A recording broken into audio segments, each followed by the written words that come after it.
अला बिज़िक्रिल्लाहि तत्मइन्नुल कुलूब। तुम्हारे दिलों को अगर सुकून कहीं मिल सकता है तो अल्लाह ताला के जिक्र में मिलेगा, अल्लाह के कलाम में मिलेगा, अल्लाह की बातों में मिलेगा। अल्लाह को याद करोगे तुम्हारे दिल को सुकून मिलेगा। कितना बदनसीब है आज का मुसलमान। अभी सुबह फरक्का में था, मैं एक साहब से मुलाकात हुई, उनके घर पे दावत थी, हमारी नाश्ते की दावत थी, हमारे बड़े पुराने मिलने वाले थे। वहां पर उनका एक दोस्त था जो सरकारी टीचर है, गवर्नमेंट टीचर है। वो साहब मुझसे कहने लगे, मौलाना हमारे दोस्त को समझाइए, ये गवर्नमेंट टीचर है लेकिन एक टाइम की नमाज नहीं पढ़ता। मैंने कहा भाई साहब क्यों नमाज नहीं पढ़ते आप? बोले मौली साहब क्या बताऊं, बस आलसी हूं। मैंने कहा बड़ी खुशी की बात है, आप आलसी हैं, बड़ी खुशी की बात है साहब। मैंने कहा गवर्नमेंट टीचर हैं आप? कहा हाँ। मैंने कहा कितने बजे का स्कूल है? बोले 8 बजे का। मैंने कहा कितनी बार ऐसा होता है कि आप 8 बजे के बजाय 9 बजे स्कूल जाएं? कहा अरे 9 बजे जाऊंगा तो नौकरी खत्म हो जाएगी।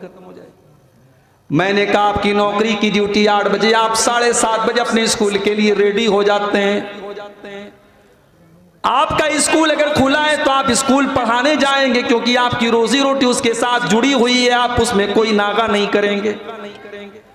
इसलिए आप ये मत कहिए कि मैं काहिल हूं, आप ये कहिए कि मुझे नमाज की अहमियत का एहसास नहीं है। मैंने कहा अगर आपकी फ्लाइट हो कलकत्ता से सुबह 4 बजे, आप रात को 3 बजे उठ जाएंगे, क्योंकि आपको पता है कि फ्लाइट छूट जाएगी तो फिर मेरा सारा प्रोग्राम तबाह हो जाएगा। जिस चीज की आपको अहमियत पता है उसके लिए आप रातों की नींद भी कुर्बान कर सकते हैं, और जिस चीज को आपने अपने दिल में कोई मकाम ही नहीं दिया है, कोई अहमियत ही नहीं दी है, उस चीज के लिए आप क्यों मेहनत करेंगे मेरे प्यारे साथियों। IAS ऑफिसर 18 घंटे की पढ़ाई करने के बाद IAS ऑफिसर बनता है। न रात के खाने का होश है, न सोने का होश है। 18 घंटे रात भर पढ़ाई करने के बाद एक लड़का या लड़की IAS ऑफिसर बनते हैं, किसी शहर के DM बनते हैं, किसी इलाके के SP बनते हैं। मैंने कहा उसको मालूम है कि मुझे अपने मकसद, अपने टारगेट को अगर पाना है मुझे रातों का आराम छोड़ना पड़ेगा। मैंने कहा मेरे प्यारे भाई, अगर आपको ये पता चल जाए कि मेरी जिंदगी का मकसद क्या है और उस मकसद को पूरा करने की धुन अगर आपके दिल में पैदा हो जाए तो आप रातों को उठ करके तहज्जुद पढ़ेंगे। भाई तहज्जुद की नमाज क्या है? सारी दुनिया अपने बिस्तर पर आराम कर रही है और अल्लाह के बंदे तहज्जुद की नमाज पढ़ते क्यों? ततजाफा जुनूबुहुम अनिल मज़ाजि'i यदऊना रब्बहुम खौफन व तमा। सारी दुनिया अपने अपने बिस्तरों पर लेटी हुई है और अल्लाह के बंदे अल्लाह की बारगाह में अपना बिस्तर छोड़ करके अल्लाह की बारगाह में तहज्जुद की नमाज पढ़ रहे हैं, रो रहे हैं, जन्नत का सवाल कर रहे हैं, जहन्नम से बचने की दुआएं कर रहे हैं। अल्लाह फरमाता है ये मेरे नेक बंदे हैं, ये मेरे मोमिन बंदे हैं जो अपने बिस्तर से अलग रहते हैं। मैंने कहा आपके पास नमाज छोड़ने का कोई बहाना नहीं है। कल कयामत के दिन अल्लाह आपसे पूछेगा। सुबह 8 बजे तू स्कूल के लिए रेडी हो जाता था, तू गवर्नमेंट टीचर था, और 4 बजे फजर के लिए तू नहीं उठ सकता था, तू कहता था मैं आलसी। तुझे अपनी दुनिया की रोजी रोटी प्यारी थी लेकिन तुझे नमाज प्यारी नहीं थी, तेरे दिल में नमाज की कोई अहमियत नहीं थी, इसलिए तू नमाज नहीं पढ़ता। हालात ये है मेरे भाई। अभी सीरिया में जलजला आया, तुर्की के अंदर जलजला आया, एक 6 साल की 7 साल की बच्ची 3 दिन के बाद सही सलामत जब उस जलजले के बाद मलबे में से निकलती है तो जानते हो उस बच्ची ने होश में आने के बाद सबसे पहला जुमला क्या कहा? मीडिया वालों ने नकल किया, अखबारों में छपा, सोशल मीडिया पर उसका वीडियो वायरल हुआ। 7 साल की बच्ची 3 दिन के बाद होश में आने के बाद कहती है कम मिन सलातिन लम उसल्ली, कितने टाइम की नमाज मेरी छूट गई। 7 साल की बच्ची को यह एहसास हो रहा है कि मैं 3 दिन बेहोश थी, 3 दिन में मेरी कितनी नमाजें छूट गई। मेरे प्यारे साथियों, जिस घर में और जिस परिवार में माँ बाप नमाज पढ़ते हैं, बच्चे नमाज पढ़ते हैं, वहां का यह हाल होता है कि 7 साल की बच्ची भी होश में आने के बाद सबसे पहले नमाज की फिक्र। हम और आप बहुत बिगड़ चुके हैं मेरे भाई, ख्वाहिशात के समुंदर में डूब चुके हैं, दिलों पर मुहर लग चुकी है हमारे, और उसका नतीजा यह है कि आज मस्जिदें खाली हैं और शराब के अड्डे आबाद हैं। हय्या अला सलाह की आवाज आती रहती है, हम अपने मस्जिदों से लाउड स्पीकर से सुनते रहते हैं, मगर हमारे ऊपर कोई फर्क नहीं पड़ता। ओ कुरान को मानने वाले मुसलमानों, कुरान बार बार तुमसे क्यों कहता है अक़ीमुस्सलाह, नमाज कायम करो। कुरान क्यों कहता है इन्नस्सलाता कानत अलल मुमिनीना किताबम मौक़ूता, नमाज अपने टाइम के ऊपर फर्ज है। कुरान क्यों कहता है कि जंग के हालात भी अगर हो, सामने दुश्मन से लड़ाई हो रही हो, वहां पर भी नमाज माफ नहीं है। आधे लोग नमाज पढ़ेंगे, आधे लोग दुश्मन का सामना करेंगे, जंग के मैदान में तरीका बदल जाएगा, मगर वहां पर भी नमाज आपको पढ़नी पड़ेगी। सफर की हालत में आप हैं, बंगाल के रहने वाले हैं, बिहार चले गए, कलकत्ता चले गए, मालदा से आपने 300-400 किलोमीटर का सफर कर लिया, आप वहां पर अपने घर पे नहीं है, घर की फैसिलिटी आपके पास नहीं है, आपके ऊपर सफर की हालत में भी नमाज माफ नहीं है। ठीक है, आपको सहूलत दी गई, आप 4 रकात वाली नमाज 2 रकात पढ़ लीजिए, आप ज़ुहर और असर की नमाज इकट्ठे पढ़ लीजिए, आप मगरिब और इशा की नमाज इकट्ठे पढ़ लीजिए, मगर नमाज आपके ऊपर माफ नहीं की गई। अल्लाह ने फरमाया इन्नस्सलाता कानत अलल मुमिनीना किताबम मौक़ूता, नमाज अपने टाइम के ऊपर फर्ज है।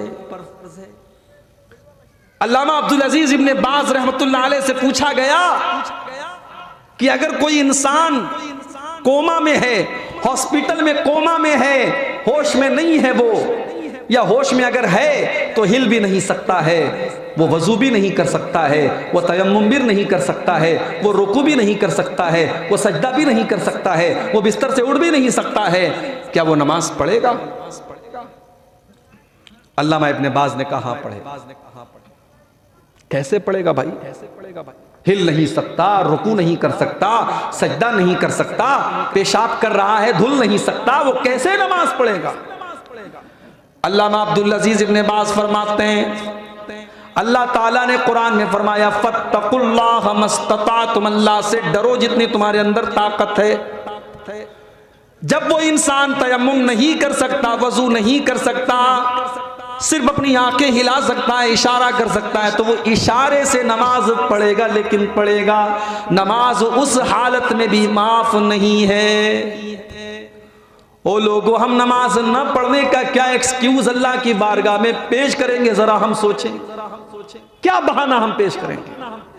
हट्टे कट्टे हैं, तंदुरुस्त है, कमा रहे हैं, कारोबार कर रहे, सारे काम दुनिया के कर रहे हैं, बस नमाज नहीं पढ़ रहे।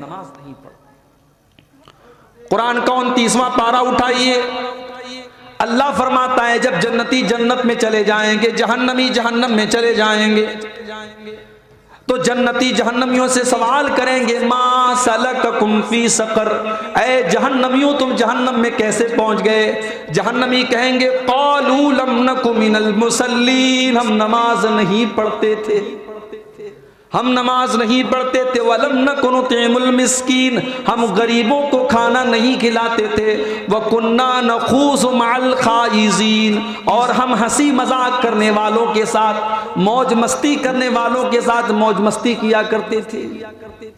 नमाज के टाइम बैठ करके मौज मस्ती कर रहे हैं अगर आप, तो ये जहन्नम में जाने की निशानी है मेरे प्यारे साथी। अल्लाह के प्यारे नबी फरमाते हैं कि क़यामत के दिन पहला सवाल आपसे नमाज के बारे में किया जाएगा। अगर आपकी नमाज दुरुस्त है तो सारी चीजें आपकी दुरुस्त होंगी, अगर नमाज गड़बड़ है तो सारी चीजें आपकी गड़बड़ होंगी। कलमा पढ़ने के बाद, तौहीद के बाद, ला इलाहा इल्लल्लाह और मुहम्मदुर रसूलुल्लाह कहने के बाद, इस्लाम में अगर सबसे महत्वपूर्ण अगर कोई चीज है, सबसे इंपॉर्टेंट अगर कोई चीज है तो नमाज है।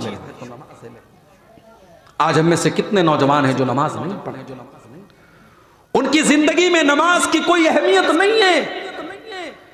हाँ, जुमा का दिन आता है, मौलाना अताउल्लाह शाह बुखारी बहुत बड़े आलिम थे पाकिस्तान के, वो कहते थे नमाजी 4 तरीके के होते हैं।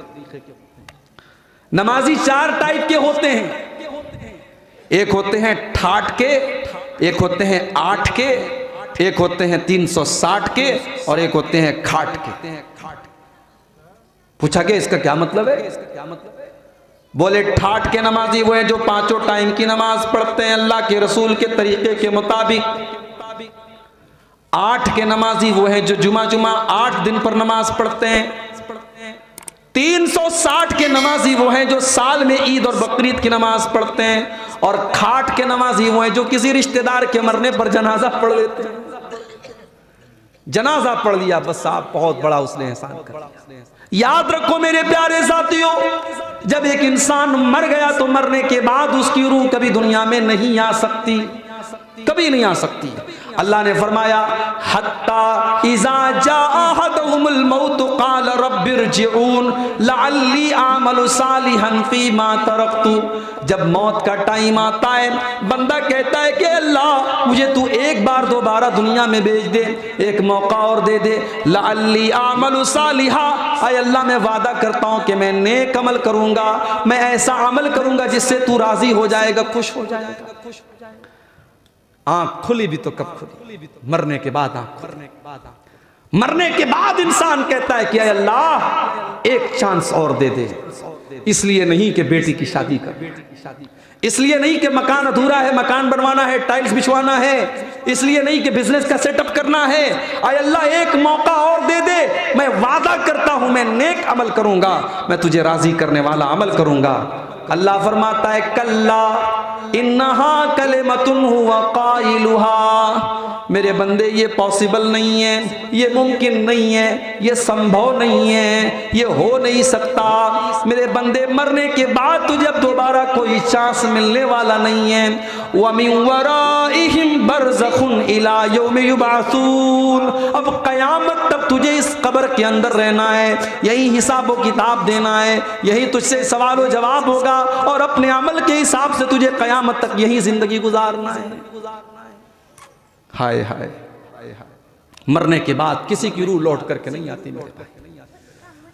लेकिन हम कितने नादान हैं, अपने हाथों से जनाजा उठाते हैं, अपने हाथों से अपने मुर्दों को कफनाते हैं, दफनाते हैं, और ये भी महसूस करते हैं कि मरने के बाद बेटा बाप के किसी काम का नहीं। भाई बाप से हम बहुत मोहब्बत करते हैं, बाप के इंतकाल पर हम आंसू बहाते हैं, बाप को कफनाते हैं, कब्र में ले जाकर के दफना देते हैं। उसके बाद बाप के साथ कब्र में क्या मामला हो रहा है या तो हमारा बाप जानता है या अल्लाह जानता है, हम और आप कुछ नहीं कर सकते। इसीलिए अल्लाह के नबी फरमाते हैं जब बंदे का इंतकाल होता है, यतबउल मय्यत सलासतुन, इंसान के मरने के बाद 3 चीजें उसके साथ होती हैं, मालुहु व अहलुहु व अमलुहु। एक तो इंसान का माल होता है, एक इंसान की फैमिली होती है, और एक इंसान का अमल होता है। माल तो मरते ही दूसरों का हो जाता है, इंतकाल हुआ माल दूसरों का। जिस माल के लिए आज इंसान जुआ खेल रहा है, 2 नंबर का काम कर रहा है, सट्टाबाजी कर रहा है, हराम चीजों की खेती कर रहा है, दूसरों का हक मार रहा है, सब ठाट पड़ा रह जाएगा। जब लाद चलेगा बंजारा, मरने के बाद न कोई जमीन आपके साथ जाने वाली है, न कोई प्रॉपर्टी आपके साथ जाने वाली है, न कोई कैश रकम आपके साथ जाने वाली है। आपके तो कफन के कपड़े में भी कोई पॉकेट नहीं होगा, बगैर सिला हुआ कफन का कपड़ा होगा। उस कफन के कपड़े में आप कुछ भी लेके नहीं जा सकते। खाली हाथ, माँ के पेट से पैदा हुए थे, खाली हाथ आए थे, दुनिया में आए थे तो रो रहे थे और सब लोग हंस रहे थे। आज तुम जा रहे हो और दुनिया रो रही है। यही दुनिया का दस्तूर है मेरे प्यारे साथियों। माँ लाभ के मरते ही नाता तोड़ देती है। उसके बाद अल्लाह के नबी फरमाते हैं कि दूसरी चीज है अहलो अयाल, फैमिली। फैमिली थोड़ा बहुत साथ देती है। मरने के बाद आपकी फैमिली आपके ऊपर आंसू बहाती है, आपके ऊपर रोती है, बीवी आपकी रो रही है, बच्चे आपके रो रहे हैं, भाई बंधु आपके रो रहे हैं, लेकिन कितने दिन वो रोएंगे? कितने दिन वो रोएंगे, 3-4 दिनों के बाद वो भी आपको भूल दे जाते हैं। बीवी 4 महीना 10 दिन तक अपने शौहर की इद्दत गुजारती है, उसके बाद बीवी की जिंदगी भी नॉर्मल हो जाती है। बच्चे अपने बाप को याद कर करके रोया करते हैं, लेकिन कुछ दिनों के बाद बच्चे भी अपने बीवी बच्चों में मगन हो जाते हैं। कौन किसको याद रखता है मेरे भाई? मरने के बाद कुछ दिन तक लोग याद करते हैं, उसके बाद कोई किसी को याद नहीं करता। घर वाले भी बस इसी हद तक साथ देते हैं कि आपको कफना देते हैं, दफना देते हैं। अगर उसके बाद अगर कोई चीज आपके कब्र में काम आ रही है और अल्लाह के यहाँ काम आएगी, तो वह आपका अमल काम आएगा, आपकी नमाज काम आएगी, आपका रोजा काम आएगा, आपकी ज़कात काम आएगी, आपकी तिलावत काम आएगी, आपका सदका खैरात काम आएगा, आपका ईमान काम आएगा, आपका तकवा काम आएगा। कब्र में कोई पैसा काम नहीं आएगा, कोई धन दौलत काम नहीं आएगी, कोई बच्चे काम नहीं आएंगे। लेकिन आज इंसान दुनिया के पीछे भाग रहा है, दुनिया को सब कुछ समझ करके बैठा है।